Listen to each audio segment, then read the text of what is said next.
IIT मधला माणूस की IIT एकदा पास आउट झाला की तो थेट अमेरिकेमध्ये जातो आणि तिथे सेटल होतो. अशी आपल्याकडे अनेक उदाहरणं आहेत. तुम IIT में जाओगे तो तुमको करोड़ का पैकेज मिलेगा. या IIT नंतर या सगळ्या कोचिंगमध्ये यावं, विद्यार्थ्यांसाठी क्लास सुरू करावेत असं का वाटलं? पुण्यात IITचं कोचिंग नाही आहे. पुण्यातून मुलं IITत जात नाही आहे. लिटरली 2001 मध्ये पुण्यातून फक्त 2च विद्यार्थी IITत गेले होते. बरं. फक्त 2. आणि एकदा तुम्ही शिकवायला लागलात मुलांना, मुलंही तुम्हाला खूप गोष्टी शेअर करतात आणि शिकवतात. बरं. म्हणजे teaching actually is a way of learning. कधी कधी हा प्रश्न 4-5 मेथड्सने आम्ही सॉल्व्ह करतोय. कुठला तरी स्मार्ट विद्यार्थी म्हणून 6वा मेथड सांगतो. हा अभ्यास पण एका शिस्तबद्ध तऱ्हेने आपण जर त्याला व्यवस्थित स्ट्रक्चर केलं तर विद्यार्थ्यांना हे जास्ती चांगल्या पद्धतीने कळेल, समजेल आणि त्याच्यामध्ये आपण एक योगदान देऊ शकतो. ज्यावेळी प्रेशर होतो, मग आत्ताच IITच्या मुलांना म्हणजे जे JEE वगैरे तयारी करतात त्यांच्या प्रेशरची चर्चा आता सर्वाधिक का होते? त्याच्यावर वेब सिरीज पण निघतात. कसं झालं, over A period of time त्याच्यामध्ये IITला जरा ओव्हर हाईप केलं गेलं. बरं. पण आजच्या तारखेला नुसतं IIT तसं नाही. ज्या विद्यार्थ्यांना या कॉम्पिटिशनमध्ये ते त्या टॉप बॅचेसमध्ये पोहोचत नाहीत त्यांना खूप नैराश्य येतं, मग खूप डिप्रेशन येतं, एन्झायटी येते. हे एक artificial pressure coaching institution create करतं. बरं. हे चुकीचं आहे. आता ही कॉम्पिटिशन समजावून तरी सांगा, काय नक्की या IITची किंवा याची कॉम्पिटिशन? ॲक्च्युली मी सांगू तर खरं म्हणजे आजही कॉम्पिटिशन तेवढी नाही. तुम्ही जर एका ज्युनियर KGच्या विद्यार्थ्याला बोलवलं तर त्याला 200 पैकी CET मध्ये 50 मार्क आजही मिळतात. काय सांगता? एक कोचिंग क्लासेस इंडस्ट्रीवर एक मोठा आरोप होतो आहे, तो म्हणजे तुम्ही ज्युनियर कॉलेजेस बंद पाडलेले आहेत. पण असं काही खरंच आहे का की क्लासेसचे टीचर आणि शाळांमध्ये शिक्षक किंवा दोन्हीकडच्या शिक्षणामध्ये काही फरक असतो? माझ्या मुलाला जर मला IITला पाठवायचं असेल तर त्याच्या आधी मी त्याला कोट्याला पाठवायलाच हवं का? पूर्ण सगळं समजून सोल्युशन काढता येऊ शकतं. आणि त्याच्यासाठी मला एक सोल्युशन जे सुचलेले आहे आणि आम्ही जे नेहमी सांगतो ते हेच आहे की पण त्याच्याकडे तुमच्याकडे येण्याचा कोचिंग क्लासेसकडे येण्याचा ओढा कमी होऊ शकतो विद्यार्थ्यांचा. मला नाही असं वाटतं. बरं, इतका कॉन्फिडन्स कशामुळे तुम्हाला? नमस्ते, मी योगेश कुटे. लेट्सअप विशेष या कार्यक्रमामध्ये तुम्हा सर्वांचं पुन्हा एकदा स्वागत. IIT, CET, JEE mains, GE advance अशा अनेक परीक्षांची नावं आपल्या कानावर वारंवार पडत असतात. या सगळ्या परीक्षांच्या जंजाळाला उत्तर लोकांनी सहजपणे शोधलेलं आहे, ते आहे खाजगी कोचिंग क्लासेस. पण हे खरोखरीच खाजगी कोचिंग क्लासेस या सगळ्या परीक्षांसाठी कितपत उपयोगी पडतात? त्यांचं टेक्निक नक्की काय असतं? त्या कशा प्रकारे त्यांचं शिक्षणाच्या सुविधा देतात? यासाठी सगळ्या चर्चा करण्यासाठी माझ्यासोबत आहेत दुर्गेश मंगेशकर. दुर्गेश मंगेशकर हे पुण्यातलं एक नावाजलेलं नाव आहे. ज्या काळी IITची कोणतीही अशी IIT कोचिंगची अशी कोणतीही व्यवस्था नसताना दुर्गेश सरांनी IITमध्ये प्रवेश घेतलेला होता. IIT मधला माणूस झाला की IIT एकदा पास आउट झाला की तो थेट अमेरिकेमध्ये जातो आणि तिथे सेटल होतो. अशी आपल्याकडे अनेक उदाहरणं आहेत. पण स्वतः दुर्गेश सर हे पुण्यामध्ये आले. त्यांनी अशा मुलांना मग मार्गदर्शन करण्याचं काम हाती घेतलेलं आहे. पण त्यांनी जेव्हा हे काम सुरू केलेलं होतं तेव्हाची परिस्थिती आणि आताची परिस्थिती याच्यामध्ये जवळपास 25 वर्षांचा फरक पडलेला आहे. आणि तो बदल काय झालेला आहे, काय परिवर्तन घडलेलं आहे, या सगळ्यांबाबत आजची मुलाखत महत्त्वाची ठरणार आहे विद्यार्थ्यांसाठी आणि पालकांसाठी पण. मंगेशकर सर, तुमचं खूप खूप स्वागत लेट्सअपमध्ये. तुम्ही IIT पास आउट होतं. मग तुम्ही जेव्हा IITला गेला तेव्हा तुम्ही कोणाचं कोचिंग घेतलं होतं? मी ब्रिलियंट ट्युटोरियल्सचा स्टुडंट होतो. बरं. ती चेन्नई बेस्ड म्हणजे मद्रास बेस्ड एक करस्पॉन्डन्स कोर्स होता. पोस्टल कोर्स असायचा. त्यांचे पॅकेट्स दर महिन्याला यायचे. आम्ही ते अभ्यास करून केला आणि तेव्हा 2च कोचिंग प्रसिद्ध होते. कोचिंग असं नव्हतं. बरं. पण ते पुस्तकं यायची त्यांची, पोस्टल कोर्स सारखा असायचा. ब्रिलियंट ट्युटोरियल्स एक होतं आणि एक मुंबईला अगरवाल क्लासेस होतं. बरं. तर मी त्यांचेही नोट्स बघितले होते अगरवाल क्लासेसचे. पण मी एक रेग्युलर स्टुडंट ब्रिलियंट ट्युटोरियल्सचा त्यांचं सगळं व्यवस्थितपणे तंतोतंत फॉलो करून आम्ही मॅनेज केलं.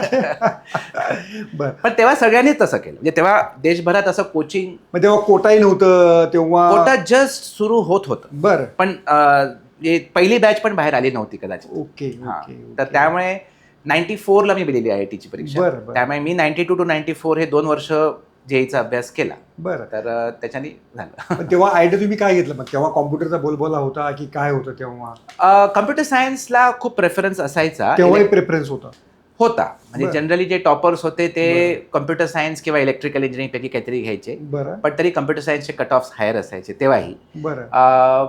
मी मेकॅनिकल इंजिनिअरिंग घेतलं. म्हणजे मला इलेक्ट्रिकल आणि मेकॅनिकल दोन्ही मिळत होतं. पण मी तेव्हा IIT बॉम्बे माझा जास्ती प्रेफरन्स होता. मी मुंबईचा होतो, त्यामुळे मी IIT बॉम्बे चूज केलं आणि मेकॅनिकल इंजिनिअरिंग मला मिळालं.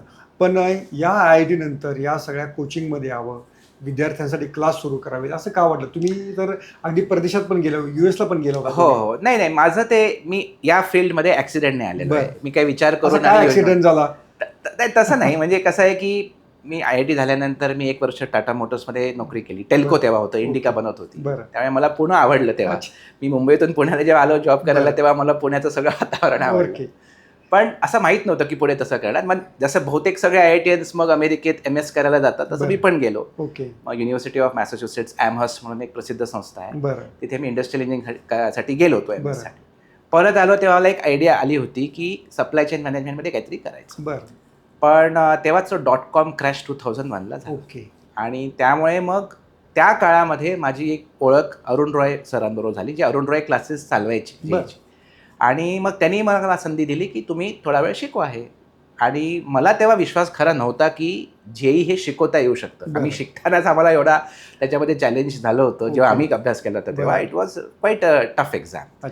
तर पण जेव्हा मी ह्याच्यामध्ये प्रवेश केला आणि शिकवायला लागलो मुंबईमध्ये, तेव्हा अरुण रॉय क्लासेसमध्ये शिकलं तेव्हा मला लक्षात आलं की नाही, खूप पोटेन्शियल आहे, खूप कॉन्ट्रीब्युशन आपण देऊ शकतो. म्हणजे मी स्वतः पण देऊ शकतो आणि जनरली शिक्षकाची गरज खूप भासते. आणि हा अभ्यास पण एका शिस्तबद्ध तऱ्हेने आपण जर त्याला व्यवस्थित स्ट्रक्चर केलं तर विद्यार्थ्यांना हे जास्ती चांगल्या पद्धतीने कळेल, समजेल आणि त्याच्यामध्ये आपण एक योगदान देऊ शकतो. आणि तिथून ते समहाव आलं. आणि मग माझी एक इथे पुण्यामध्ये ओळख झाली, एक जवळकर सर म्हणून होते.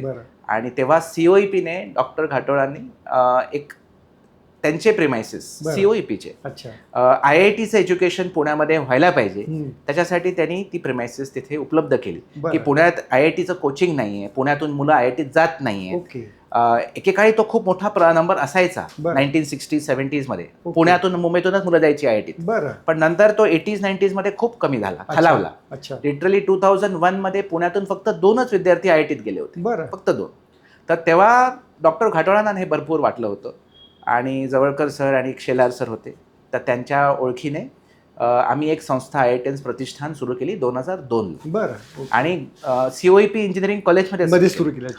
तर कदाचित त्यांच्या मनात असं होतं की जर इथून काही विद्यार्थी कोच होऊन IITत गेले तर उत्तम, नाही गेले तर COEP जॉईन करतील. तर COEPचा पण त्याच्यामध्ये फायदा होऊ शकतो. ऑफकोर्स आम्ही रेंट वगैरे, बेसिक नॉमिनल रेंट वगैरे भरलं होतं. पण त्या पहिल्या बॅचूनच 21 मुलं IITत गेली. पहिल्याच बॅचमध्ये 2002 to 2003, 2002 to 2004 मधून अजून मुलं गेली. तर त्यामुळे तसा तो नंबर वाढत गेला. आणि ऑफकोर्स नंतर मग आम्ही आमच्या कमर्शियल प्रिमायसेसमध्ये गेलो. आणि मग ही कंपनी प्रायव्हेट लिमिटेड कंपनी झाली. ही फर्म होती, ती प्रायव्हेट कंपनी झाली. IITians प्रशिक्षण केंद्र. त्या पद्धतीने आमची सुरुवात झाली. तुम्ही कोणता विषय शिकवता क्लासमध्ये? मी फिजिक्स शिकवतो. नॅचरली मला फिजिक्स आवडतं. पण आता जसं आता ही संस्था वाढवताना सगळं शिकावं लागतं. पण मॅथमॅटिक्स पण शिकवलेलं आहे, फिजिकल केमिस्ट्री पण शिकवलेलं आहे. ऑर्गॅनिक इनऑर्गॅनिक शिकवलेलं नाहीये, पण मी वाचन केलं, अभ्यास केलाय.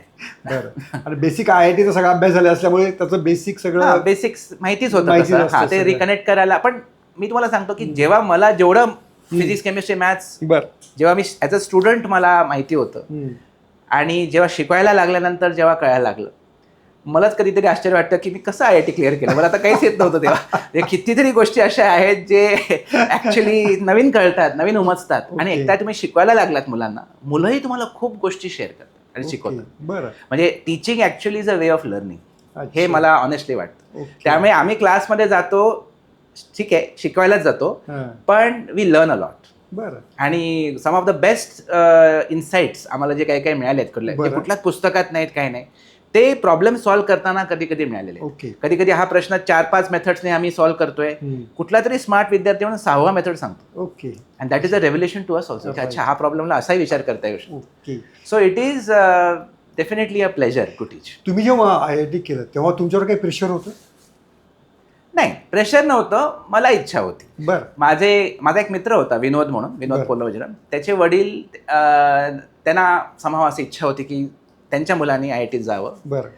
त्यामुळे 8वीत का 9वीत असताना मी आणि आमचे 4-5 मित्रांना ते IIT पवईला एक कॅम्पस बघायला घेऊन गेले होते. बरं. तो कॅम्पस बघून मला ते इच्छा झाली की नाही आपल्याला इकडे सुंदर कॅम्पस IIT बॉम्बेचा पवईचा, एकदम ब्युटिफुल. मला की हे पूर्ण हे जर एक कॉलेज असेल ओके तर आम्हाला I like to learn here. म्हणजे इथे शिकायची खूप आतून अशी तीव्र इच्छा माझ्या मनामध्ये ती उत्पन्न झाली आणि म्हणून मी जिद्दीने अभ्यास केला. काही प्रश्न नव्हता. आई वडिलांचं म्हणणं होतं की नॉर्मली 11-12 कर, तेव्हा फक्त 11-12 होतं किंवा IIT जेही होतं, मध्ये CET नव्हतं, काही नव्हतं, थेट प्रवेश होता. तर मी म्हटलं काही हरकत नाही, मी रिपीट करीन, मी फेल झालो तर, पण मला नुसतं 11-12 करायचं नाही, मला हे अभ्यास करायचं. आणि अभ्यास करताना मला लक्षात आलं म्हणजे, आणि माझ्याबरोबर खूप छान मित्र होते.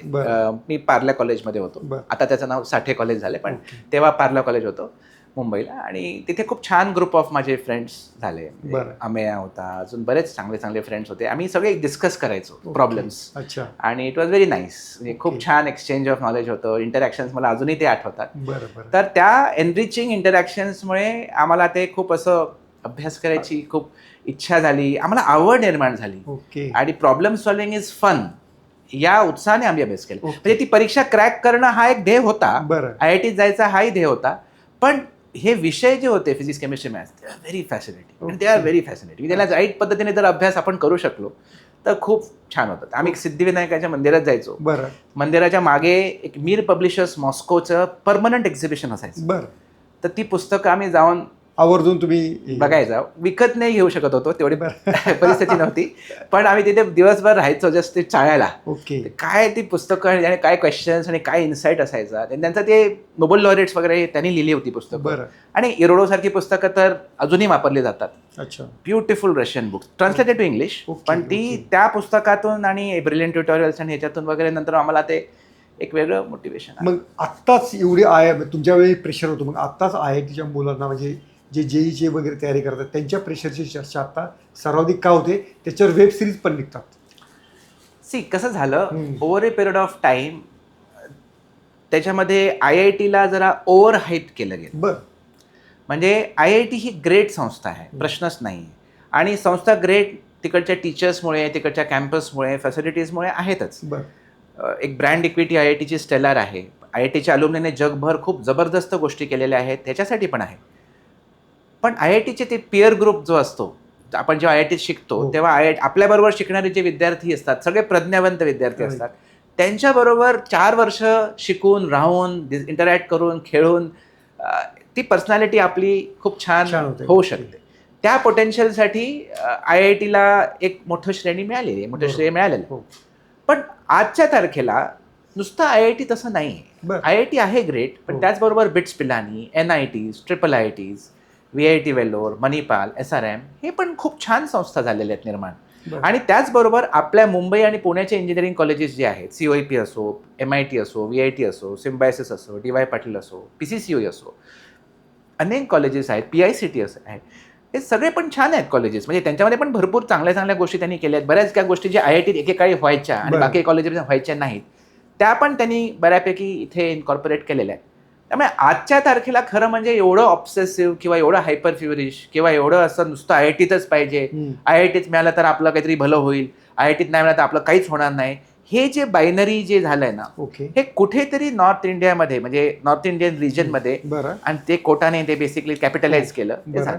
माझं म्हणजे काही जे फ्रेंड्स आहेत, जे फॅकल्टीज आहेत किंवा जे वेगळ्या वेगळ्या कोचिंगने काम करतात नॉर्थ इंडियामध्ये, त्यांचं असं एक म्हणणं आहे की एस्पेशली बिहार UP साईडला, म्हणजे इवन लग्नाच्या वेळेला प्रसंग जेव्हा येतो तेव्हा तुम्ही जर IITचे असाल तर तुम्हाला काही वेगळ्या पद्धतीचं प्रॉस्पेक्ट्स मिळू शकतात वगैरे, असे पण आहेत. आणि तिथे मग बाकीच्या पण सामाजिक गोष्टी चालतात, तुम्हाला माहिती आहे. तर त्यामुळे IITला एक वेगळा दर्जा किंवा स्टेटस सिम्बल सारखं झालेलं आहे तिथे. त्यामुळे सगळ्यांना IITत जायचंय, वो हो गया तो अपना ये होगा वो होगा. आणि आता आजकाल लास्ट 10-12 वर्षामध्ये तुम IIT में जाओगे तो तुमको करोड का पॅकेज मिलेगा वगैरे, असं ते समहाव कनेक्शन लोकांनी ते क्रिएट केलं असल्यामुळे बरोबर त्याच्यासाठी खूप जास्ती फिवरिशनेस आहे. अच्छा. आणि ऑफकोर्स कोचिंग इंडस्ट्रीने पण बॅचेस परत परत बदलायच्या मुलांच्या. हे काय बॅचेस बद्दल म्हणजे काय असतं हे? आता बघा खूप विद्यार्थी जॉईन करतात, बरं, काही एखादा मोठ्या class. कोचिंगमध्ये हजारो विद्यार्थी जॉईन करतात. बरं मग ते दर 15 दिवसात किंवा दर महिन्याला त्यांची परीक्षा असते. बरं त्या परीक्षेने तुम्ही जर चांगलं केलं तर तुम्हाला हायर बॅच मिळणार, तुम्ही जर चांगलं नाही केलं तर तुमच्या खालच्या बॅचमध्ये तुम्हाला असं दर 15 दिवसांनी किंवा दर महिन्याला ते परत शफल करत राहतात. बरं आणि त्यामध्ये ज्या विद्यार्थ्यांना या कॉम्पिटिशनमध्ये ते त्या टॉप बॅचेसमध्ये पोहोचत नाहीत त्यांना खूप नैराश्य येतं, मग खूप डिप्रेशन येतं, एन्झायटी येते, मग सगळे त्यांना चिडवायला लागतात किंवा काही प्रश्न विचारतात. आई वडील म्हणतात की तुम क्यों नहीं सिलेक्ट हुए, तुम्हाला फ्रेंड सिलेक्ट हुआ. ओके तर पहिल्या या 2 वर्षाच्या ज्या अभ्यासक्रमामध्ये पहिल्या दिवसापासून तुम्ही जर हे त्यांना बॅच शफलिंग करत राहिलात आणि हे स्ट्रेस देत राहिलात, हा एक artificial pressure coaching institution create करतं. बरं हे चुकीचं आहे. अच्छा. तर मला असं वाटतं की जसं आम्ही करतो IIT तुम्ही याच्यामध्ये काय पर्याय काढला मग? पर्याय सोपा आहे की पहिल्या 16 महिन्यामध्ये तुम्ही नॉलेजवरती फोकस करा, बरं कॉम्पिटिशनवरती नाही. शेवटच्या 6 महिन्यामध्ये कॉम्पिटिशनवरती फोकस करा. हे बॅच शफलिंग वगैरे ज्या पूर्ण सिलेबस शिकून झाल्यानंतर मग केलेले विद्यार्थी पण त्याला चांगल्या स्पिरिटमध्ये घेतात. बरं ओके. पहिल्या 16 महिन्यामध्ये त्यांना त्यांच्या क्षमतेप्रमाणे वेगळ्या वेगळ्या बॅचेसमध्ये ठेवा, त्यांच्या कम्फर्ट ऑफ लर्निंग प्रमाणे. बरं त्यांना जर एक फास्ट बेस्ड बॅचमध्ये त्यांना त्यांची गती तशी असेल तर त्यांना त्या बॅचमध्ये ठेवा. अच्छा. जर मध्यम गतीमध्ये ते शिकू शकत असतील तर त्यांना त्या बॅचमध्ये ठेवा. तर त्यांचं थोडं ग्रास्पिंग स्पीड स्लो असेल तर त्यांना त्या बॅचमध्ये ठेवा. त्यांच्यासोबत सगळी ती मुलं पण त्यासारखी असतील, बरं त्यांचं कम्फर्ट त्याच्यामध्ये निर्माण होणार.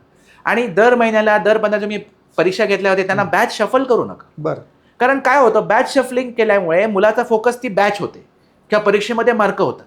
कशाही येणं केनं प्रकाराने मला ते मार्कच मिळवायचे असं होतं.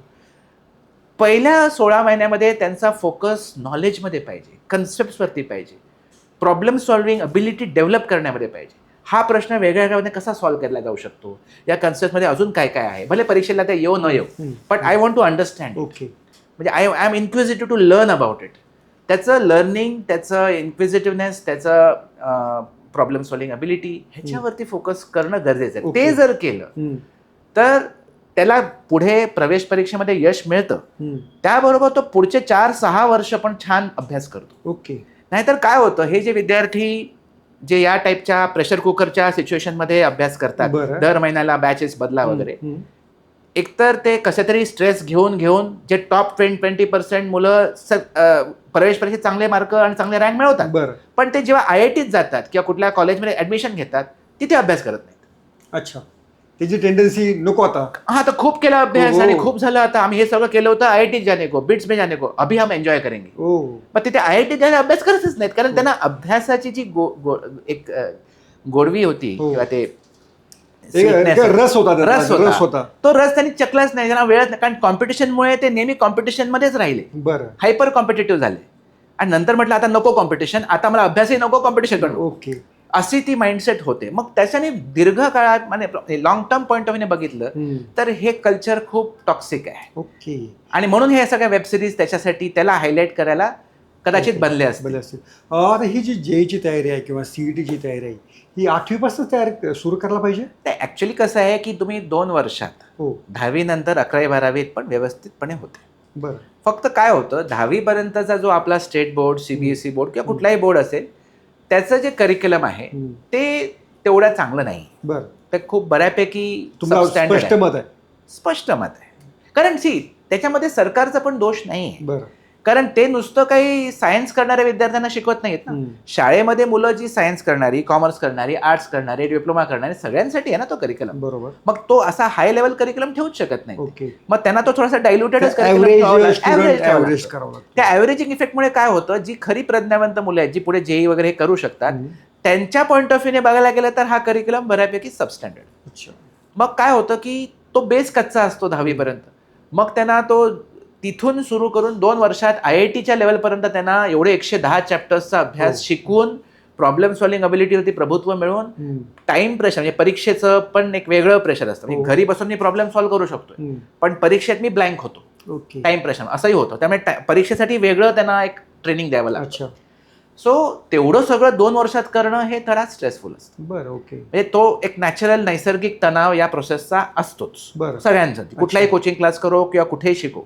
इव्हन आम्ही पण जेव्हा IITचा अभ्यास स्वतःहून केला घरी बसून, हो. ब्रिलियंट ट्युटोरियल्स किंवा वॉट एव्हर, तेव्हा पण स्ट्रेस होता. अच्छा. स्ट्रेस होता कारण प्रॉब्लेम जमत नाही, सॉल्व्ह होत नाही ओके. किंवा वाचूनही कळत नाही, तर थोडंसं वाईट वाटतं. मग आपल्याला एक फ्रस्ट्रेशन येतं की होत नाहीये सॉल्व्ह. ओके. तर ते त्यावेळेला कोणतरी बोलायला पाहिजे, कोणतरी सांगायला पाहिजे, गाईड करायला पाहिजे किंवा ऍटलिस्ट ते आहे, चॅलेंज आहे. त्यामुळे तुमचं जे म्हणणं आहे 8वी-9वी पासून जर सुरुवात केली तर त्यामुळे हे 8वी-9वी हे प्रेशर कमी होतं, मग तो स्ट्रेस कमी होतो, तो डिस्ट्रीब्यूट होतो. ओके. त्यामुळे बऱ्याच लोकांना असं वाटतं की 8वी पासून सुरू करणं म्हणजे तुम्ही ऑन द कंट्री जास्ती स्ट्रेस हा, देता. मला तेच विचारायचं आहे. उलट आहे. तुम्ही त्या प्रेशर कुकर मध्ये 8वी मध्येच टाकताय असं काय आहे का? हा, तर म्हणून तो प्रेशर ऍक्च्युली कमी करण्यासाठी 8वी पासून हळूहळू 9वी मध्ये थोडं अजून हळू थोडं 10वी असं मी अलगद जर गेलात तर तुम्ही ते जे 2 वर्षात करता ते तुम्ही 8वी 9वी 10वी डिस्ट्रीब्यूट करून 5 वर्षात सहजपणे करू शकता. सहजपणे मग कमी स्ट्रेस होऊन एन्जॉय करून करू शकता. जसं आम्ही केलं होतं, आम्ही अभ्यास केला होता तेव्हा कॉम्पिटिशन फार नसायची, हार्डली 1.5 लाख मुलं. आता कॉम्पिटिशन समजावून तरी सांगा काय नक्की ही IITची किंवा याची कॉम्पिटिशन. ऍक्च्युली मी सांगू तर खरं म्हणजे आजही कॉम्पिटिशन तेवढी नाही. बरं. तुम्ही जर ऍक्च्युली फिगर्स बघितले ना आणि शांत डोक्याने जर शांतपणे बघितलं ना तर तेवढे कॉम्पिटिशन नाही. म्हणून हे जे काही एवढं हाईप करतात ना आणि एवढं फिवरिशनेस आणि हे सगळं आहे ना, याची काही गरज नाही. मी मला सांगतो, आकड्याने सांगतो. आम्ही जेव्हा 94 मध्ये अभ्यास केला तेव्हा 1.5 लाख मुलं IITला बसायची. IIT JEE होती परीक्षा. तेव्हा पण स्क्रीनिंग ऍडव्हान्स अशी मेन्स अशी असायची आणि 1,500 सीट्स असायचे. 5च IITs होते तेव्हा, बॉम्बे, मद्रास, खरगपूर, कानपूर, दिल्ली. आता किती आहेत? आता 23 IITs झाले, टोटल सीट 17,000 झाले. आणि किती मुलं JEE मेन्सला बसतात? JEE मेन्स ही पहिली स्टेज परीक्षा आहे. त्याच्यानंतर 2.5 लाख मुलं ॲडव्हान्सला होतात. 2.5 लाख पैकी 40-50 हजार मुलांना रँक येतो. त्याच्यापैकी 17,000 मुलं शेवटी IITत जॉईन होतात. बरोबर. आता एक 16-17 लाख मुलंच बसत आहेत JEE. हे तुम्ही जर बघितलं तर 1%च सिलेक्ट होत आहेत. आमच्या वेळी 1% होते, आताही 1% आहे. IIT साठी ते ratio 1% is okay, that is fine. फक्त आता कसं आहे की तुम्ही जर JEE मेन्सची एक्झाम बघितली, ही परीक्षा 300 मार्काची आहे. 300 मार्कापैकी तुम्हाला जर नुसतं 100 मार्क मिळाले, 33% मार्क्स, तुम्हाला साधारण 90% मिळतात. जे 90% म्हणजे देशातल्या टॉप 10% मध्ये असण्यासाठी तुम्हाला फक्त 100 मार्क 300 पैकी JEE मेन्समध्ये अपेक्षित आहेत. 33% मार्क किती अवघड आहे. सिन्सिअर विद्यार्थी ज्याला व्यवस्थितपणे कोचिंग मिळालेलं आहे त्याला 100 मार्क क्रॉस करणं बिलकुल अवघड नाही. त्यामुळे तसं बघायला गेलं तर कॉम्पिटिशन तशी नाही आहे. IITची परीक्षा JEE ॲडव्हान्स्ड, त्याच्यामध्ये तुम्ही ती परीक्षाचं मार्क फिक्स नसतात, कधी 360, कधी थोडं जास्ती कमी असं असतं. तर तिथे तुम्हाला 35% मार्क मिळाले तर तुम्ही देशाच्या पहिल्या 10,000 मध्ये येतात JEE ॲडव्हान्स. हे 4 डिजिट रँक येतो 10,000च्या आत. आणि तुम्हाला एक चांगली IIT, चांगली ब्रांच 10,000च्या आत रँक आला की मिळून जातो. सो तसं 35% मार्क मिळवायचे, हे काय तुम्हाला खूप नाही मिळवायचे. तर तसं बघायला लागलं तर 35% मध्ये जर मार्क आपल्याला म्हणजे IIT मध्ये, चांगल्या IIT मध्ये ब्रांच मिळत असेल तर how can you say competition खूप आहे? नाही. तुम्ही जर नॉलेजवरती फोकस केला, मार्कांवरती फोकस केलं, not on ranks and percentile, मार्कांवरती आणि तुमच्या नॉलेजवरती, एव्हरीथिंग फॉल्स इन प्लेस. मग काही टेन्शन येत नाही. हे काय होतं, खूप जास्ती कॉम्पिटिशन कॉम्पिटिशन कॉम्पिटिशन, मला IIT बॉम्बेच पाहिजे, मला कम्प्युटर सायन्सच पाहिजे, हे जेव्हा आग्रह होतो तिथे भयंकर कॉम्पिटिशन आहे. आणि कम्प्युटर सायन्स हा असा विषय आहे जो तुम्ही कम्प्युटर सायन्समध्ये ॲडमिशन न घेता शिकता येतो. मग माझा जनरली मुलांना सल्ला काय असतो की तुम्ही एवढ्या या हाय कॉम्पिटिशन का जाताय, हायपर कॉम्पिटिशनमध्ये? IITमध्ये तर बॉम्बेमध्ये तुमचा रँक 50 जरी असेल ना, 50, म्हणजे 16 लाख मुलांपैकी 50 तरी तुम्हाला IIT बॉम्बेमध्ये कम्प्युटर सायन्स कदाचित मिळणार नाही, कारण 46-47 मध्ये क्लोज होऊन जातो. It's too competitive, insanely competitive. तर मी म्हणते नॉट नेसेसरी. त्याच्याऐवजी तुम्ही you take mechanical or take electrical or take some chemical. IIT Bombay नाही, कुठल्याही IIT मध्ये घ्या, सगळे IIT चांगले आहेत. मी IIT बॉम्बेच आहे, त्यामुळे मी असं म्हणेन प्रायव्हेट IIT बॉम्बे घ्या वगैरे, पण मला इग्नोर करा. बायांना ते कारण IIT बॉम्बेचं प्रेममुळे म्हणतात, पण सगळे IIT चांगले आहेत. ठीक आहे, काही जुने आहेत, काही नवीन आहेत, काही एस्टॅब्लिश्ड आहेत, काही नवीन आहेत, that is okay. But by and large सगळे IIT चांगले आहेत. करिक्युलम चांगला आहे, लॅबोरेटरीज चांगले आहेत, गव्हर्नमेंट फंडिंग चांगलं आहे. नाव कुठल्याही IIT मध्ये कुठलाही ब्रांच घ्या, आणि कम्प्युटर सायन्स तुम्हाला शिकायचं असेल तर तुम्ही स्टॅनफर्ड, कार्नेगी मेलन किंवा इव्हन IIT मधले, बॉम्बेमधलंच सर्टिफिकेशन कोर्स घ्या कम्प्युटर सायन्स.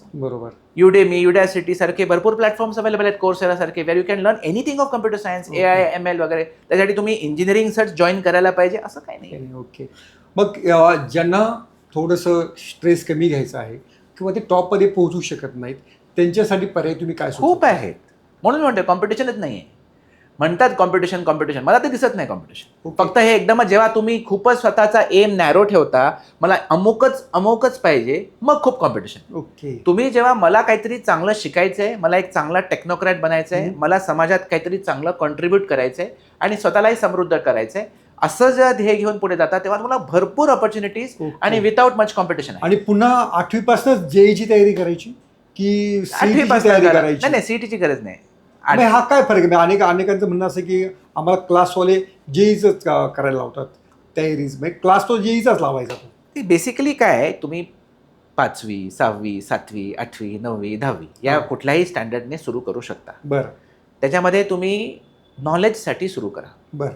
मॅथ्स आणि सायन्स समजण्यासाठी, कन्सेप्च्युअली अंडरस्टँड करण्यासाठी, त्याच्यामधली ब्युटी मला अप्रिशिएट करायची आहे आणि त्याचा मला उपयोग काही पॉप्युलर कॉम्पिटेटिव्ह एक्झाम्स असतील, होमी बाबा एक्झाम आहे, NSTSC आहे, NSO आहे, IMO आहे, IPM आहे, तसे बरेच शाळेच्या लेवलला कॉम्पिटेटिव्ह एक्झाम्समध्ये मला काहीतरी यश मिळेल, मला थोडासा एक्सपोजर मिळेल, मला माझी एक साधारण प्रावीण्य माझं किती आहे हे जाणून घेता येईल. याच्यासाठी तुम्ही एक एक्सप्लोरेटरी अप्रोचने तुम्ही 8वी 9वी 10वी पासून सुरू करू शकता. मला जेही करायचं आहे, मला ते नाही केलं तर माझं काही होणार नाही, हे जो काही फोमो क्रिएट केला जातो ना, हे कोचिंग इंडस्ट्री बऱ्याच वेळेला फोमो क्रिएट करते आणि हे चुकीचं आहे. Fear of missing out. हे नाही केलं तर तुमचं होणार नाही, हे चुकीचं आहे. तुम्ही 2 वर्षात पण करू शकता आणि दरवर्षी आमच्याकडे जे रँक्स असतात 40% विद्यार्थी त्यांनी असेच असतात ज्यांनी 11वीतच सुरू केलेले. 2 वर्षात पॉसिबल आहे. बरोबर. आणि वारंवार year after year we are seeing it is possible. फक्त हे पण खरं आहे की जर तुम्ही लवकर सुरू केलं तर तुम्हाला हाच अभ्यासक्रम कमी तणावामध्ये लेस स्ट्रेस घेऊन करता येऊ शकतो. म्हणून हे लवकर सुरू करणं रेकमेंडेड आहे. बरोबर. आणि तुम्ही IIT नाही तर बिट्स पिलानी नाही तर NIT नाही तर ट्रिपल IIT नाही तर VIT वेलोर, मणिपाल, SRM असे ऑलमोस्ट 15-20 तुमच्याकडे नॅशनल लेवलचे पर्याय आज उपलब्ध आहेत. ओके. आणि तिथे एवढे सीट्स आहेत. त्या टोटल जागा किती आहेत मग त्या सगळ्या? समजा IITच्या 17,000 जर आपण सोडल्या तर त्या जागा साधारणपणे किती आहेत? NITच्या 24,000 आहेत, ट्रिपल IITच्या 14,000 आहेत. मग तुम्ही जर आता ह्याचे बघितल्या जे VIT वेल्लोर बघितलं, त्याचे 4-5 कॅम्पसेस आहेत, ते सगळे म्हणून 5,000 सीट्स आहेत. मणिपालचे साधारण 3,500 सीट्स आहेत. SRMचे परत 2,500 सीट्स आहेत. आणि अशाच प्रकारचे नॅशनल प्रायव्हेट ऑटोनॉमस कॉलेजेस बरेच आहेत. शिवनादर युनिव्हर्सिटी आहे, अझीम प्रेमची युनिव्हर्सिटी आहे, बेनेट युनिव्हर्सिटी आहे, LPU आहे, Dhirubhai Ambani institute information communication technology आहे. आपल्याला इथे बऱ्याच वेळेला महाराष्ट्रात माहीत नसतं, पण ऑलमोस्ट 15-20 आहेत आणि त्यांची स्वतःची एक एंट्रन्स एक्झाम आहे. त्यांची वेगळी स्वतंत्रपणे प्रवेश परीक्षा आहेत. भारतात एक 42 डिफरंट इंजिनिअरिंग एंट्रन्स एक्झाम्स आहेत. 42 परीक्षा आहेत आणि या सगळ्यांमधली सिलेबस सेम असतो. काठिण्य पातळी वरती खाली असते, पॅटर्न थोडा प्लस मायनस इकडे तिकडे असतो. सर्वात अवघड जे ऍडव्हान्स्ड आहे. आमचं काय म्हणणं आहे, जे advance is the mother of all entrance exam. तुम्ही जे ऍडव्हान्स साठी तयारी करा, सगळ्या बाकीच्या परीक्षांची तयारी ऑटोमॅटिकली होऊन जाते. सीईटी आणि सीईटी खूप सोपी आहे, सर्वात सोपी सीईटी. मग जेई वाल्यांना सीईटीचा अभ्यास करायचा की नाही, किंवा त्याला जर नाही करायला प्लॅन बी सीईटी साठी त्यांनी वेगळा अभ्यास करायची गरज नाही. कारण जेई साठी 110 चॅप्टर आहे, त्याच्यापैकी 79 चॅप्टर सीईटी मध्ये. आणि त्याच्यामध्ये प्रश्नांची पातळी सोपी असते. फॉर एक्झाम्पल आता कुठला तरी एक सिद्धांत आहे, त्याच्यानंतर तो सिद्धांत वापरून आपण त्याचं काहीतरी एक समीकरण करून काहीतरी डिरायव्हेशन करून एक आपल्याकडे एक फॉर्म्युला आला. या फॉर्म्युलावरती प्रश्न डायरेक्टली सीईटी मध्ये येणार की हा फॉर्म्युला तुम्ही सबस्टिट्यूट करा, त्याच्यावरती लवकर कॅल्क्युलेशन करून उत्तर द्या, हे सीईटी मध्ये येणार. बरोबर. जेई मेन्स मध्ये काय करणार की तो फॉर्म्युला व्हॅलिडच नसणार असा प्रश्न घालणार. मग तुम्हाला त्या सिच्युएशनसाठी तेच डेरिव्हेशन वापरून थोडं ट्विस्ट करून त्यात एक वेगळा फॉर्म्युला डेव्हलप करावा लागेल आणि मग सॉल्व्ह करावा लागेल. हे जेई मेन्स झालं. ॲडव्हान्स काय झालं की हा आणि अजून एक डेरिव्हेशन 2-3 कन्सेप्ट मिक्स करून एक क्वेश्चन बनतं. ओके. तिथे मग तुम्हाला ते 2-3 कन्सेप्ट मिक्स करून तुम्हाला अजून एक वेगळा फॉर्म्युला क्रिएट करून सॉल्व्ह करावा लागेल. बरोबर. त्यामुळे जर तुम्ही ॲडव्हान्स करू शकता तर मेन्स आणि सीईटी करू शकता. आणि प्रेक्षकांना मी अजून एक सोपं उदाहरण देतो की जर तुम्हाला एका विद्यार्थ्याला दुसरीमध्ये विद्यार्थी आहे 2nd स्टँडर्डला, त्याला जर 4 डिजिट मल्टिप्लिकेशन करायला आपल्याला शिकवायचं की 2025 मल्टिप्लाइड बाय 2026, हे जर मी त्याला शिकवू शकलो तर तुम्ही मला सांगा की त्याला मी 3 डिजिट मल्टिप्लिकेशन करायला परत शिकवायला पाहिजे का? ओके. मी तुला 345 × 464 परत शिकवायची गरज नाही आहे. तुला 4 डिजिट मल्टिप्लिकेशन करता येतं, तुला 3 डिजिट पण येणार. बरोबर. आणि हे जेई मेन्स झालं. 4 डिजिट म्हणजे जे ॲडव्हान्स. आणि 2 digit multiplication is CET. CET. Okay. मग मी आता ॲडव्हान्ससाठी शिकवल्यानंतर परत तुला तोच चॅप्टर मेन्स किंवा सीईटीसाठी शिकायची काहीच गरज नाही. ओके. म्हणून आमचं म्हणणं आहे की तुम्ही 2 वर्ष जर कुठलाही चॅप्टर जे ॲडव्हान्सच्या डेप्थपर्यंत तेवढ्या गहराईपर्यंत अभ्यास करू शकला तर मग तुम्हाला परत तो चॅप्टर मेन्स पॉईंट ऑफ व्ह्यूने आणि सीईटीच्या पॉईंट ऑफ व्ह्यूने किंवा कॉलेजच्या पॉईंट ऑफ परत अभ्यास करायची गरज नाही. ओके. प्रत्येक परीक्षेचं पॅटर्न वेगळं आहे, त्यामुळे तुम्हाला टेस्ट सिरीज द्यावी लागणार वेगळी. ओके. सीईटीची टेस्ट सिरीज वेगळी आहे. सीईटीमध्ये 54 सेकंड्समध्ये एक प्रश्न सोडवायचा, मेन्समध्ये 2 मिनिटं लागतात आणि ॲडव्हान्समध्ये 4 मिनिटं 3-4 मिनिटं आपल्याकडे असतात. त्यामुळे एक्झाम स्ट्रॅटेजी तिघांची टोटली वेगळी. ओके. अच्छा. सीईटीला त्या सगळ्या स्ट्रॅटेजीवरती तुम्ही काम करून घेता विद्यार्थ्यांकडनं? करून घेतोच, कारण घ्यावंच लागतं, कारण त्यांना प्रत्येकाला आम्ही टेस्ट सिरीज देतो. आमची ऑलमोस्ट या सगळ्या वेगळ्या वेगळ्या एंट्रन्स एक्झामसाठी वेगळ्या टेस्ट सिरीज आहेत. बरं. जेई मेन्ससाठी वेगळी, ॲडव्हान्ससाठी वेगळी, सीईटीसाठी वेगळी, even Vellore entrance, BITS Pilani entrance, BITSAT, Manipal entrance, even आयसरची ॲप्टिट्यूड टेस्टसाठी एंट्रन्स एक्झाम आम्ही टेस्ट सिरीज त्यांना वेगळी देतो. अच्छा. सगळ्यांची टेस्ट सिरीज त्यांना वेगळी देतो, कारण त्या पॅटर्नसाठी वेगळी स्ट्रॅटेजी लागते आणि ती स्ट्रॅटेजी पण आम्ही सांगतो. ओके. की या परीक्षेला तुम्ही ही स्ट्रॅटेजी वापरा, तिथे तशी वापरा. फॉर एक्झाम्पल सीईटीला नेगेटिव्ह मार्किंग नाही आहे. हो. तर एक बेसिक गोष्ट आहे की प्रत्येक प्रश्न अटेम्प्ट करायला, राईट, हे कुठलाही प्रश्न सोडायला नाही पाहिजे. बरोबर. आणि सीईटी ही परीक्षा सोपी याकरिता पण मी म्हणतो की तुम्ही जर एका ज्युनियर केजीच्या विद्यार्थ्याला बोलवलं तर त्याला 200 पैकी सीईटीमध्ये 50 मार्क आजही मिळतील. काय सांगता? कारण नेगेटिव्ह मार्किंग नाही ना. बरोबर. हा, म्हणजे त्यांना बरोबर. एबीसीडी पैकी त्याला सांगितलं बाबा तू सगळे बी मार्क करून ये, बरोबर, सगळे बी मार्क, तू प्रश्नपत्रिका बघूच नको. Without seeing question paper you mark all बीज. लॉ ऑफ प्रोबॅबिलिटीने तुम्हाला 45 to 60 मार्क्स मिळणार. ओके. तुम्ही इंजिनिअरिंगला तुम्ही पात्र ठेवू शकता ऍडमिशनसाठी. एकच मार्क लागतो पात्र व्हायला. त्यामुळे माझं तरी म्हणणं सीईटी सेलला हे आहे की तुम्ही जर नेगेटिव्ह मार्किंग काढत असाल तर मिनिमम कट ऑफ स्कोर 50 ठेवा. बरोबर. कारण कोणी करू शकतं, राईट. ज्याला मार्क करता येतं, क्लिक करता येतं. तुम्ही रोबोला पण सांगा सगळे बी मार्क कर, बरोबर, तो बी मार्क करून येईल. हे जेई मध्ये कसं आहे सर? जेई मेन्स मध्ये +4 -1 मार्किंग स्कीम आहे. बरं. की 4 ऑप्शन्स आहेत, एक उत्तर करेक्ट आहे. तुम्ही करेक्ट आलं तर 4 मार्क मिळणार, चुकीचं असेल तर 1 मार्क डिडक्ट होणार, वजा होणार. त्यामुळे नेगेटिव्ह मार्किंग असल्यामुळे कोण असं ब्लाइंड गेसिंग करत नाही. जे सगळं विचारपूर्वकच जे कॉन्फिडंट आहेत तेच प्रश्न अटेम्प्ट करतात किंवा इंटेलिजंट गेसिंग करून उत्तर देण्याची प्रक्रिया आहे. पण तेवढंच, असं ब्लाइंड गेसिंग नाही करत. सीईटी मध्ये तुम्ही प्रश्न जर तुम्हाला वेळ कमी पडत असेल तुम्ही सगळे ए किंवा बी मार्क करून या, बरोबर, तुम्हाला काहीतरी मार्क मिळतील. काहीतरी मार्क मिळतील. आता तसा नाही होत जेई मध्ये. आणि ॲडव्हान्स मध्ये तर अजून कॉम्प्लिकेटेड आहे. तिथे तर व्हेरिएबल मार्किंग स्कीम आहे. म्हणजे त्याच पेपरमध्ये वेगळ्या वेगळ्या सेक्शनला कुठे +4 -2, कुठे +5 -1, कुठे +3 -1, कुठे नो नेगेटिव्ह मार्किंग, असे मल्टिपल असतं. आणि जे ॲडव्हान्सचा पेपर सरप्राईज असतो, त्यामुळे त्याचा पॅटर्न आधी सांगत नाही. परीक्षेच्या गेल्यावरतीच कळतं की एक्झॅक्टली किती मार्काची पेपर आहे, किती प्रश्न आहेत आणि काय मार्किंग स्कीम आहे. त्यामुळे मला माझ्या मुलाला जर मला IIT ला पाठवायचं असेल तर त्याच्या आधी मी त्याला कोट्याला पाठवायलाच हवं का?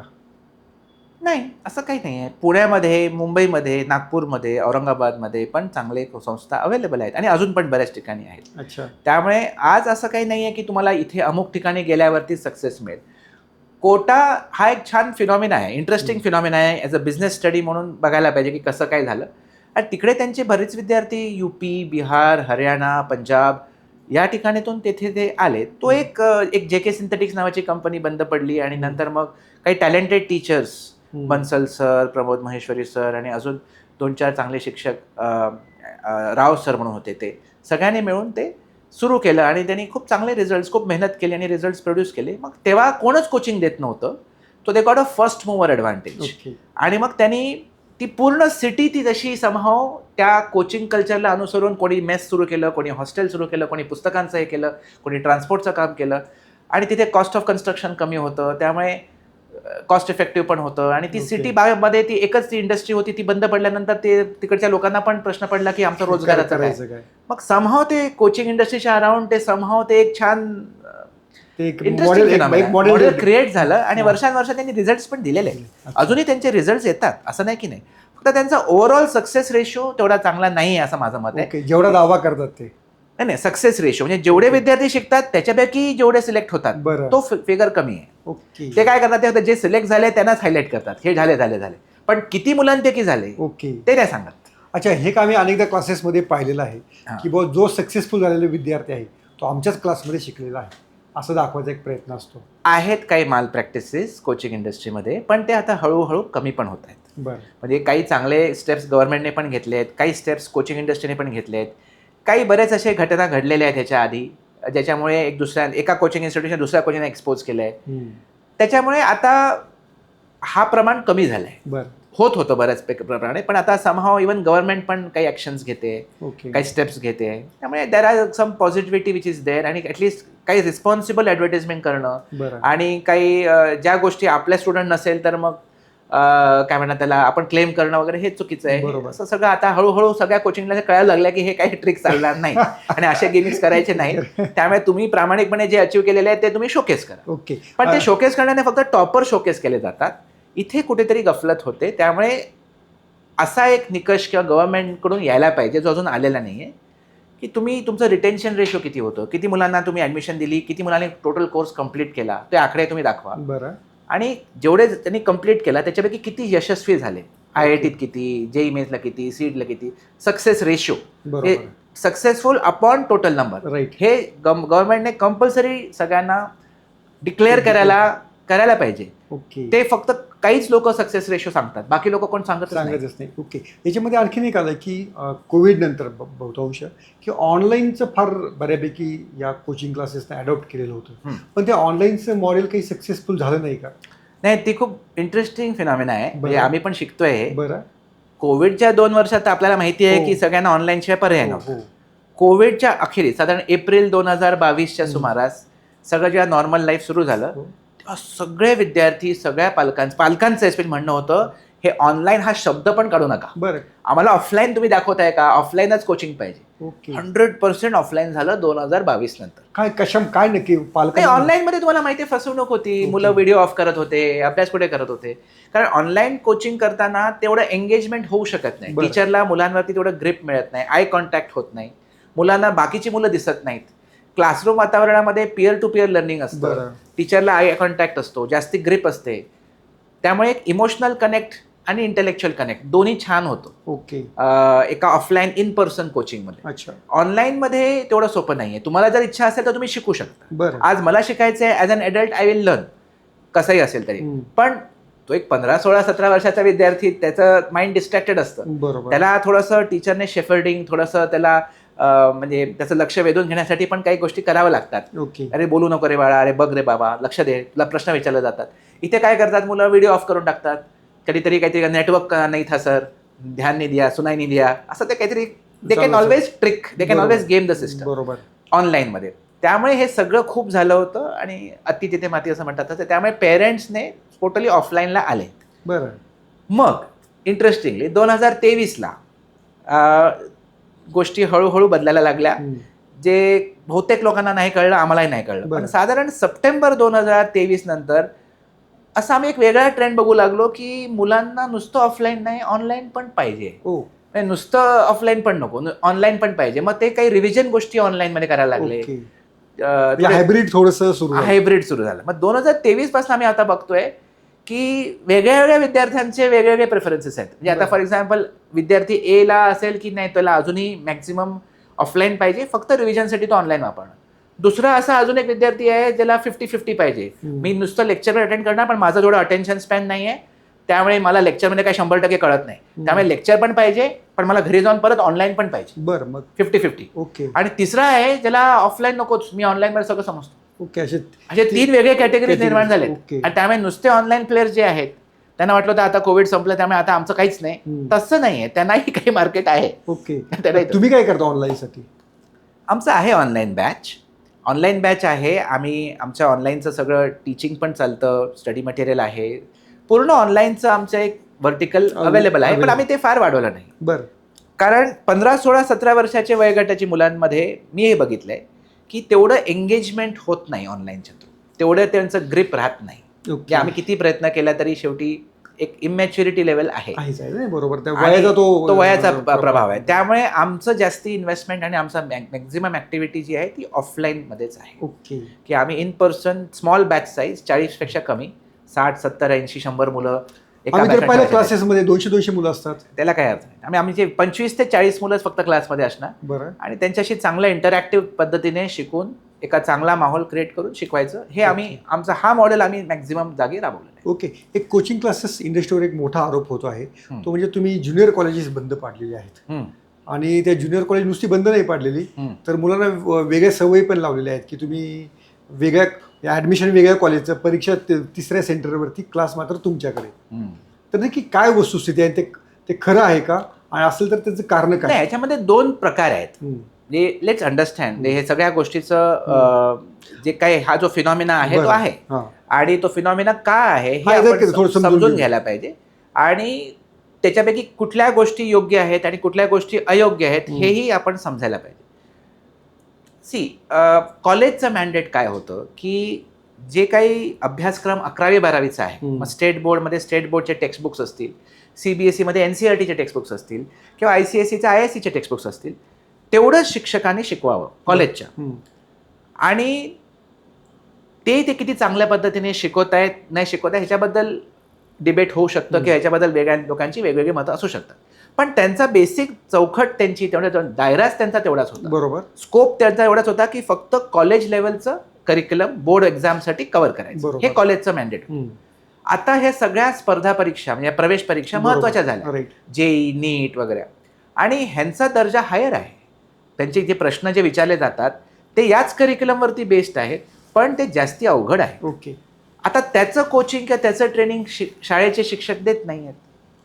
तर मग हा प्रश्न पडला मुलांना आणि पॅरेंट्सना की आम्ही करायचं काय, हा डिफरन्स कसा ब्रिज करायचा. मग तिथेच कोचिंग इंडस्ट्रीने सोल्युशन हे दिलं की आम्ही 11वी-12वीचं हे पण शिकवणार, आणि आम्ही तुम्हाला हे प्रवेश परीक्षेसाठी जे काही एक्स्ट्रा आहे तेही शिकवणार, सगळं A to Z आम्हीच शिकवतो.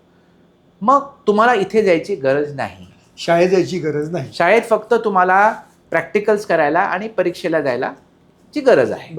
असं एक थॉट प्रोसेस निर्माण झाला कलेक्टिव्ह कॉन्शियसनेस मध्ये, म्हणतोय मी काय ह्यांनी केलं त्यांनी केलं असं नाही, हा एक ट्रेंड झाला, तो ट्रेंड झाला, आणि हा देशभर झाला. देशभर झाला, फक्त पुणे मुंबई नाही.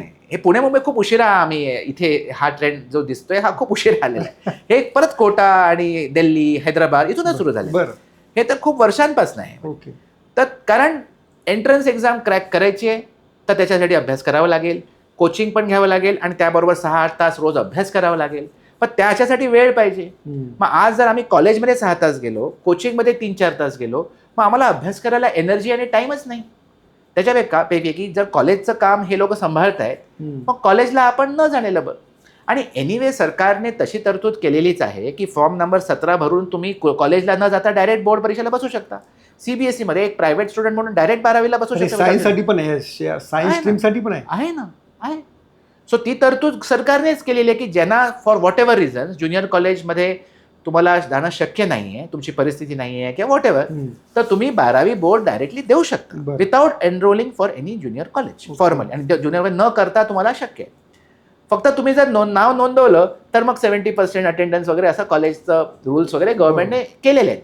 पण आम्ही आता या सगळ्या कोचिंग इंडस्ट्रीमुळे आणि या मुलांनी पेरेंट्सनी जी रिक्वायरमेंट आहे त्याच्यामुळे काय सोल्युशन आलं की मग हे कशाला अटेंड करावं, विल बायपास द कॉलेज. म्हणजे कॉलेजला आम्ही नाव नोंदवणार, कॉलेजमध्ये प्रॅक्टिकल्स पण करणार, कॉलेजमध्ये परीक्षेला पण जाणार, जर कुठले चांगले शिक्षक शिकवत असतील, आम्हाला काही ज्ञान अर्जन होत असेल तर तेही अटेंड करणार.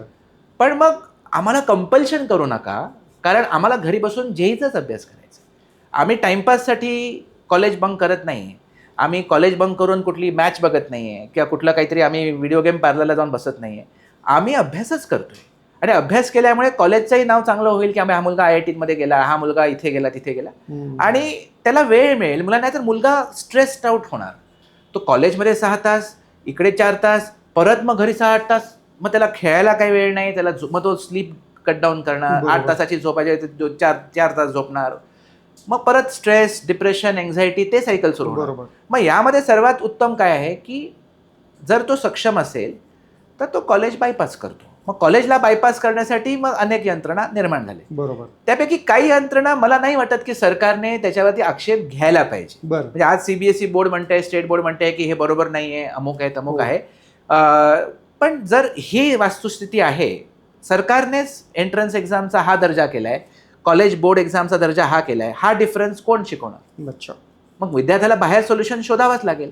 आणि मग जे सोल्युशन देणार आहेत कोचिंग क्लासेस, ते नुसतं एवढंच का सोल्युशन देणार, ते पूर्ण सोल्युशन देणार. आणि जर ते पूर्ण सोल्युशन मुलांना बाहेर मिळत असेल, बोर्ड एक्झामचं पण आणि ह्याचं पण, मग मुलाला इथे जाऊन करायचं काय, का जावं? त्यामुळे हा प्रश्न गव्हर्नमेंटने पण शांतपणे होलिस्टिकली विचार करून चालला आणि त्यांना परमिशन द्यायला पाहिजे. जर गव्हर्नमेंटने रितसर परमिशन दिली की तुम्ही फक्त प्रॅक्टिकलसाठी नाव नोंदवू शकता, फी कमी द्या, तुम्ही प्रॅक्टिकलसाठी फक्त नाव नोंदवू शकता, तुम्हाला नाही अटेंड करायची theory, you can opt out of it, it's okay ना. तो स्वतः जबाबदारी घेतोय त्याच्या अभ्यासाची. आणि आज नुसतं काय तुम्ही कॉलेजमध्ये जाऊनच अभ्यास आणि नॉलेज मिळवू शकता असं नाहीये. आज किंवा तुम्ही नुसतं कोचिंग क्लासमध्ये जाऊन पण नॉलेज मिळतं असंही नाहीये. तुम्ही इंटरनेटवरती युट्यूब व्हिडिओज बघून पण नॉलेज मिळवू शकता, तुम्ही चॅट जीपीटीमध्ये जाऊन नॉलेज मिळवू शकता, तुम्ही पुस्तक वाचून नॉलेज मिळवू शकता. सो असं कंपल्शन का की तुम्ही कॉलेजला जाऊनच तुम्हाला हे करायला पाहिजे? कारण तुम्हीच एक बायपास दिलेला आहे की फॉर्म नंबर 17 भरून की तुम्ही डायरेक्टली 12वी देऊच शकता. सो या विद्यार्थ्यांनी असं तर चूज केलं चुकीचं काय आहे? पण याच्यामध्ये दुसरा एक आक्षेप आहे मोठा, आणि तो थोडा एक सोशल अँगल आहे की याच्यामुळं शिक्षण जे आहे म्हणजे कोचिंग क्लासेस जे आहेत ते काही स्वस्त नाही आहेत, पण त्यामुळे जे गरीब मुलं आहेत किंवा वंचित मुलं आहेत त्यांना या क्लासला जाणं परवडत नाही आणि ते कॉम्पिटिशनमध्ये मग मागे पडतात. बरोबर, ते करेक्ट आहे, ते व्हॅलिड क्रिटिसिझम आहे. आणि त्याच्यासाठी सोल्युशन कोचिंग इंडस्ट्रीकडून एवढंच आहे की इथे सरकारने कुठेतरी पुढाकार घ्यायला पाहिजे. आणि सरकारने जर एक चांगल्या स्टुडिओमध्ये चांगले उत्तम शिक्षक देशभरातले जे कोचिंग इन्स्टिट्यूशन्समध्ये शिकवत आहेत वेगळ्या वेगळ्या, त्यांच्याकडून जर त्यांना आवाहन केलं की बाबा तुम्ही येऊन आम्हाला एक पूर्ण चॅप्टर अखंडपणे शिकवून द्या, from JEE point of view, NEET point of view, CET point of view, किंवा कुठल्याही परीक्षेच्या पॉईंट ऑफ व्ह्यूने, आणि ते रेकॉर्डेड लेक्चर्स आम्ही फ्री बीम करणार, फ्रीली अवेलेबल करणार सगळ्या विद्यार्थ्यांना, तर कोचिंग इंडस्ट्री डेफिनेटली प्रतिसाद देईल. अच्छा. आणि आता आम्ही पण काही कोचिंग क्लासेस असोसिएशनचे भाग आहोत, तर आमच्यामध्ये पण ही चर्चा होते. तर आमच्या पण असं इच्छा आहे की सगळ्यांना हे नॉलेज मिळावं. आणि to be very honest with you, लोक जे काही पैसा देऊन का जे काही फीस देऊन कोचिंग इंडस्ट्री येतात ते नुसतं काहीतरी हे शिकू शकतात म्हणून नाही. तो एक एन्व्हायरमेंट आहे, ती एक इकोसिस्टम आहे, तो एक माहोल असतो की त्या क्लासरूम वातावरणामध्ये एक दुसऱ्यांना बघून पिअर टू पिअर लर्निंगमध्ये टीचरच्या इंटरॅक्शनमुळे ते काहीतरी चमत्कार होतो शिकायचा. तर त्या वातावरणामध्ये ते शिकण्यासाठी ते पैसे देऊन येतात. पण जो जिद्दी विद्यार्थी आहे, गरीब आहे, त्याला कदाचित आज पैसे नाही आहेत, त्यालाही हे नॉलेज मिळू शकतं बाय ऑनलाईन मीन्स, जर गव्हर्नमेंटने हा पुढाकार घेतला तर. आता तसाच एक इनिशिएटिव्ह गव्हर्नमेंटने घेतला होता मागे, त्याला IIT पाल म्हणतात, IIT professor assisted learning, but somehow ते लेक्चर्स त्या शैलीत नव्हते, त्या स्टाईलमध्ये नव्हते. ते IIT प्रोफेसर्सनेच ते लेक्चर घेतले होते. नॉलेज खूप छान आहे कॉन्टेंट तो, पण तो शिक्षकांसाठी जास्ती योग्य आहे. हे जी जेन झी आहे ह्यांना थोडंसं अजून सिम्प्लिफाय करून आणि थोडंसं त्यांना इंटरॅक्ट करून त्यांना एंगेज करून एक थोडंसं मिश्किलपणे हा सगळा कॉन्टेंट देणं गरजेचं असतं. पण असं काही खरंच आहे का की क्लासेसचे टीचर आणि शाळांमध्ये शिक्षक किंवा दोन्हीकडच्या शिक्षणामध्ये काही फरक असतो व्यक्तिमत्वामध्ये, गुणवत्तेमध्ये, असं काय आहे? आता हे मी बोलणं अयोग्य राहील. पण हे तुम्ही जर फीडबॅक जर घेतला विद्यार्थ्यांकडून तर तुम्हाला हे लक्षात येईल. पण एक झालेलं आहे की आता या जेई कोचिंग इंडस्ट्री आहे, सीटी, ॲव्हरेज सॅलरीज कोचिंगमध्ये टीचर्सना जास्ती मिळतात, सिग्निफिकंटली जास्ती मिळतात as compared to junior colleges. तर डिफरन्स ऑफ सॅलरीज झाल्यामुळे जे जास्ती टॅलेंटेड लोक आहेत, ज्यांना शिकायची इच्छा आहे, ते बऱ्याच वेळेला प्रिफर करतात कॉलेजमध्ये न शिकवता आम्ही इथे शिकू कोचिंग इंडस्ट्री. अच्छा, असं आहे. ओके. तर त्यामुळे आम्ही ऐकतो की कोचिंग क्लासेसचे पण पॅकेजेस चांगले आहेत म्हणून. हो, आहेत, शिक्षकांचे आहेत ना, खूप चांगले आहेत. की एकमेकांना म्हणजे कोचिंगसाठी सुद्धा भरपूर पैसा खर्च करावा लागतो. होतं ना, होत आहे तशी वस्तू. होतं वास्तू, ऑफकोर्स वास्तू डेफिनेटली आहे. त्यामुळे कुठलाही शिक्षक जेव्हा येतो तेव्हा त्याचा एक तो पहिला प्रश्न असतोच की मला शिकवायचं आहे, मला मुलांचं भवितव्य चांगलं घडवायचं आहे, पण मला पॅकेज काय मिळणार. आणि कॉलेजेसमध्ये लिमिट येतो, कारण गव्हर्नमेंटचे नॉर्म्स येतात, 6th पे कमिशन, 7th पे कमिशन, त्याच्यामध्ये काही नॉर्म्स आहेत गव्हर्नमेंटचे, त्याप्रमाणेच त्यांना द्यावं लागतं. त्यामुळे तिथे मोठा डिफरन्स क्रिएट होतो. म्हणून टॅलेंटेड लोक इकडे येतात शिकवायला. अच्छा, मग विद्यार्थी मग यांच्याकडूनच शिकायला प्रेफर करतात. बरोबर. हा डिफरन्स सगळा आहे. म्हणजे त्यामुळे पूर्ण सगळं समजून सोल्युशन काढता येऊ शकतं. आणि त्याच्यासाठी मला एक सोल्युशन जे सुचलेले आहे आणि आम्ही जे नेहमी सांगतो ते हेच आहे की जर सरकारने हे एक कोचिंग इंडस्ट्रीवरती आरोप न करून त्यांना कॉन्फिडन्समध्ये घेऊन, म्हणजे coaching industry today is part of the solution, not part of the problem. हा माझा स्पष्ट मत आहे. म्हणजे बऱ्याच वेळेला कोचिंग इंडस्ट्री शिक्षणाचं बाजारीकरण करते, व्यवसायीकरण करते, अमुक करते, तमुक, असे आरोप आम्ही बऱ्याच वेळेला ऐकतो. पण कोचिंग इंडस्ट्री GST भरते, कोचिंग इंडस्ट्री इन्कम टॅक्स पण भरते. Coaching industry is doing service आणि आम्ही रिझल्ट्स प्रोड्यूस करतो. आम्ही रिझल्ट नाही प्रोड्यूस केले तर आम्ही मार्केटमध्ये राहणारच नाही. पण तसे बंधनं शाळा कॉलेजला नाही आहेत. शाळा कॉलेजला नाही इन्कम टॅक्स भरायचं आहे, नाही GST भरायचं आहे, आणि तुम्ही जरी रिझल्ट नाही प्रोड्यूस जरी केले तरी तुमच्याकडे विद्यार्थ्यांचा फ्लो येत राहतो, कारण तुमच्याकडे स्टॅट्युटरी पॉवर्स आहे. कारण तुम्हाला त्याचं सर्टिफिकेट मिळतं, अमुक मिळतं. तसं आमच्याकडे काहीच नाही आहे. आमच्याकडे फक्त टॅलेंट आहे आणि आम्ही फक्त मुलांना काहीतरी चांगलं देऊ शकतो, आणि या आशेने आमच्याकडे स्टुडंट्स आणि पेरेंट्स येतात, स्वइच्छेने येतात. त्याला काही बांधिलकी नाही, कंपल्सरी. पण त्यामुळे मला असं वाटतं की जर कोचिंग इंडस्ट्रीला कॉन्फिडन्समध्ये सरकारने घेतलं आणि एवढंच एक आवाहन केलं की तुम्ही तुमचे बेस्ट शिक्षक आम्हाला द्या, एक चॅप्टरचं रेकॉर्डिंग आम्ही करू, आम्ही ते एडिटिंग करून आम्ही जगभर फ्री देऊ, कुठला गरीब विद्यार्थी कुठेही बसून त्याला ते ॲक्सेस मिळू दे, आम्हाला आनंद होईल. ओके. पण याच्याकडे तुमच्याकडे येण्याचा कोचिंग क्लासेसकडे येण्याचा ओढा कमी होऊ शकतो विद्यार्थ्यांचा? मला नाही असं वाटत. बरं, इतका कॉन्फिडन्स कशामुळे तुम्हाला? मला नाही वाटत. नाही, कारण या कॉन्टेंटमुळे आमच्याकडे येतील म्हणून असं नाही आहे. बरं, आज आम्ही जे कॉन्टेंट देतो ना सर, आज युट्यूबमध्ये सगळं आहे. हो. किंवा किंवा तुम्ही खान अकॅडमीमध्ये जा, किंवा तुम्ही ChatGPT मध्ये जा, किंवा तुम्ही कुठलाही म्हणजे AI मध्ये जा, everything is available, very good quality. लोकांनी क्लासेसकडे तरी काय येतात कारण मुलं अभ्यास नाही करत. त्यांना समोर बसून त्या माहोलमध्ये शिकवावं लागतं, तरच शिकतात. आणि एक दुसऱ्यांबरोबर कंपॅरिझन होते, कॉम्पिटिशन होते, कोऑपरेशन होतं, वातावरण निर्मिती होते, ग्रुप डायनामिक्स डेव्हलप होतात, इंटरॅक्शन मध्ये बरंच काय शिकतं. तुम्हाला युट्यूबमध्ये तुम्हाला इंटरॅक्ट नाही करता येत ना त्या टीचर बरोबर, तुम्हाला नुसतं ऐकावं लागतं. It's a one sided thing. इथे तुम्हाला 2 साइडेड आहे आणि मल्टी साइडेड आहे. टीचर पण करतोय, विद्यार्थी पण दुसऱ्यांबरोबर डिस्कस करतायत, त्यामुळे त्यामध्ये ते जे काही लर्निंग होतं त्याच्यासाठी आहे. ओके. त्यामुळे आम्हाला काही आमच्याकडे काहीतरी खूपच आहे एक्सक्लुझिव्ह नॉलेज, मी नाही असं नाही म्हणणार, पण त्याच्यामुळे आमच्याकडे येत आहेत असं मला नाही वाटत. ओके. त्यामुळे आमच्याकडे जे एक्सक्लुझिव्ह नॉलेज आहे ना ते आम्ही मुक्तपणे शेअर करायला तयार आहोत. ओके.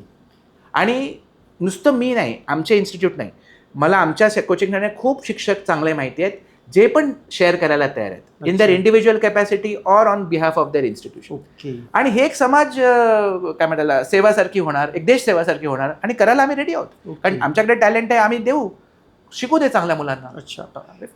तुमच्या क्लासेसचा आत्तापर्यंतचा परफॉर्मन्स कसा राहिला? नाही, आता आम्ही गेले 23 वर्षापासून काम करतोय.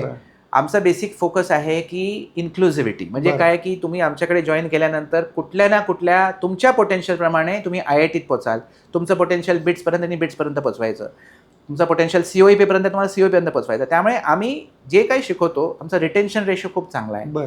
शेवटपर्यंत एक रिटेन्शन रेशो म्हणजे काय ते जरा थोडक्यात सांगा. म्हणजे जेवढी मुलं आम्ही ऍडमिशन घेतो, 2 वर्षाच्या शेवटपर्यंत एक 90-95% विद्यार्थी आमच्यापर्यंत राहतात. ओके. आणि सक्सेस रेशो पण चांगला आहे. 60-70% पहिली स्टेज JEE मेन्स क्लिअर करतात. एक साधारण 20-22% मुलं ॲडव्हान्स रँक मिळवतात. एक 4-5% स्टुडंट्स आमचे शेवटी IITत ॲक्च्युअल ॲडमिशन घेतात. म्हणून आम्ही आमच्या वेबसाईटवरती ट्रान्सपरंटली शेवटी मुलं कुठे ॲडमिशन घेतली, कुठल्या ब्रांचमध्ये घेतली, कुठल्या डिग्रीला घेतली, आम्ही देशातली पहिल्या एकमेव कोचिंग इन्स्टिट्यूट जे we have actually published our final placements, college placements. General प्रथा आमच्या कोचिंग काय आहे, टॉपर्सची नावं टाकायची, आम्ही पण ती करतो जाहिराती, पण टॉपर्सची नावं करायची, बाकीचं काहीच नाही. पण इथे आम्ही सक्सेस रेशो, रिटेन्शन रेशो आणि बेसिकली त्यांचं काय म्हणलं कुठे मुलं फायनली गेली, ॲटलिस्ट आमचे जे टॉप नॉच कॉलेजेस आहेत किंवा A+ ग्रेड कॉलेज आहेत ते आम्ही प्लेसमेंट्स आम्ही छापले ट्रान्सफर, की शेवटी मुलगा कुठे गेला. कारण ते पर्सेंटाईल, रँक, मार्क मुलांना आणि पेरेंट्सना जनरली कळत नाही, ते खूप कन्फ्युजिंग आहे. त्यामुळे शेवटी कुठे गेला ते आम्हाला जास्ती महत्त्वाचं हायलाईट करायचं. त्यामुळे आमचं कन्सिस्टंट रिझल्ट आहे. 1400 पेक्षा जास्ती JEE ॲडव्हान्स रँक्स आम्ही गेल्या 23 वर्षात प्रोड्यूस केलेत. आणि 3000 पेक्षा जास्ती विद्यार्थी आमच्या वेगवेगळ्या नॅशनल कॉलेजेसमध्ये ॲडमिशन मिळवलेले आहेत. पुण्यामध्ये पण आपले जे काही टॉप 4 कॉलेजेस आहेत, COEP, PICT, MIT, VIT, तिथे गेलेत.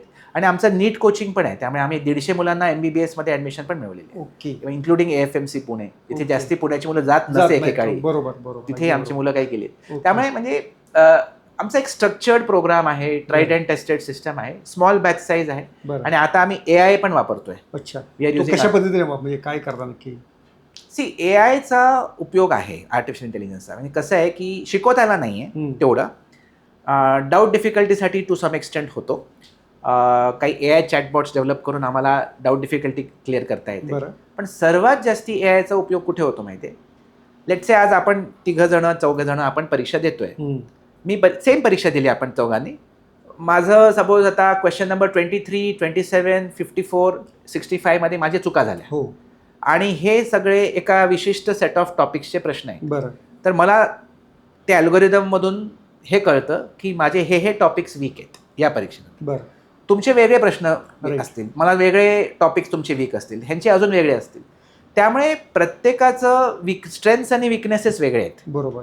तर तो AI अल्गोरिदम तुम्हाला ते तुमचं ॲनालिसिस करून, तुमच्या बऱ्याच परीक्षांचं ॲनालिसिस करून तुम्हाला हे की हे तुमचे वीक टॉपिक्स आहेत, ओके. मग तुम्ही आता हे व्हिडिओ लेक्चर्स बघा, तुम्ही हे प्रश्न सॉल्व्ह करा जेणेकरून तुमचं weakness cover up. Okay. So it is like very customised and personalised. Okay. जे पर्सनलायझेशन ऑफ एज्युकेशन जे करायचं झालं ना ते AIच्या थ्रू होतं. अच्छा. जनरलायझेशन ऑफ एज्युकेशन जे आहे ना ते आमच्या या क्लासरूम सेटअपमध्ये होतं. त्यामुळे सगळ्यांना एकसारखं द्यायचं, पण प्रत्येकाचं ग्रोथ वेगळी होते. मग त्याच्या ग्रोथप्रमाणे त्याला वेगळ्या पद्धतीचं इनपुट देण्याचं काम हे टेक्नॉलॉजीच्या थ्रू खूप छान पद्धतीने. आमच्याकडे एक प्लॅटफॉर्म आहे IITPK डिजिटल म्हणून. बरं. तर त्याच्यातून आम्ही अशा वेगवेगळे टेस्ट आणि व्हिडिओ लेक्चर्सचा पूर्ण लायब्ररी आहे. ओके. तर तुम्ही ते केलं, तुम्ही परीक्षा दिल्या, तर तुम्हाला ते कळतं केला की तुम्ही कुठे वीक आहात, मग त्याप्रमाणे ते तुम्हाला गाईड करतं की पुढे तुम्ही कसं करायचं. ओके. सगळ्यांचे लर्निंग पाथवेज ते AI गाईड करतं. आता जर पुण्यासारखं जर शहर पाहिलं तर भरपूर राजस्थानमधले, दिल्लीमधले क्लासेस इकडे आलेले आहेत आणि म्हणजे एक मोठं सेंटरच पुणे असं क्लासेसचं झालेलं आहे. तर तुम्हाला काही कॉम्पिटिशनचा दबाव येतो अशा? कॉम्पिटिशन आहे ना, दबाव येणार ना. कॉम्पिटिशनमुळे प्रत्येकाला त्यातल्या आपल्या क्षेत्रामध्ये दबाव असतो. पण परत मी जे विद्यार्थ्यांना सांगतो ते मी स्वतःला पण सांगतो. बरं, काय सांगता तुम्ही? की तुम्ही कॉम्पिटिशनवरती फोकस नाही करायचं, आपल्या कामावरती फोकस करायचं. बरं. I want to teach well, I want to focus on students well. त्यांना स्ट्रेस फ्री राहून, आमचं ब्रदवाक्य आहे सक्सेस विथ हॅपीनेस. ओके. त्यामुळे त्याला हॅपीली अभ्यास करून त्यांना सक्सेस मिळवायचे. मला असे विद्यार्थी घडवायचे. ओके. आणि ह्या बाबतीत आम्ही युनिक आहोत. आम्ही बऱ्याच बाबतीत युनिक आहोत. आम्ही बॅच साईज छोटी ठेवतो, आम्ही AI वापरतो, आम्ही मुलांना वेगळ्या बॅचमध्ये ठेवून पहिले 16 महिने त्यांना फक्त नॉलेजवरती फोकस ठेवतो. उगाच पहिल्या दिवशीपासून त्यांना असं फोमो क्रिएट करत नाही. त्यांना जी वस्तुस्थिती आहे त्याचप्रमाणे त्यांना आम्ही गाईड करत पुढे नेतो. इव्हन शेवटी 2 वर्ष झाल्यानंतर त्यांना कुठली ब्रांच, कुठलं कॉलेज घ्यायचं त्याच्याबद्दल पण गाईड करतो. आम्ही स्वतःच्या संस्थेमध्ये आमच्या एक अलुमनी प्लॅटफॉर्म पण आता निर्माण करत आहोत, ज्याच्याकडून आम्ही गेले 23 वर्षात एक 15,000 विद्यार्थ्यांना ऑनबोर्ड करत आहोत. ओके. जेणेकरून आमच्या विद्यार्थ्यांना त्यांचाही पुढे फायदा होईल इंटर्नशिपसाठी, जॉबसाठी. नुसतं 2 इयर्स नाही, life long your our student. बरोबर. सो आमची फिलॉसॉफी, आयडियोलॉजी खूप वेगळी आहे. अच्छा. आणि आम्ही success ratio, retention ratio, college प्लेसमेंटवरती जास्ती फोकस करतो, नॉलेजवरती फोकस करतोय. ओके. त्यामुळे उगाच एक दुसऱ्यांचे कॉम्पिटिशनमध्ये don't focus on competition, focus on your act, focus on your work. जसं मुलांना आम्ही सांगतो focus on the knowledge, focus on the subjects. आम्ही पण आमच्या एज्युकेशनवरती फोकस केलं तर कॉम्पिटिशन ॲक्च्युली पॉझिटिव्ह आहे. अच्छा. कॉम्पिटिशनमुळे आम्ही मग कॉम्प्लेसंट राहत नाही, आळशी बनत नाही. बरोबर.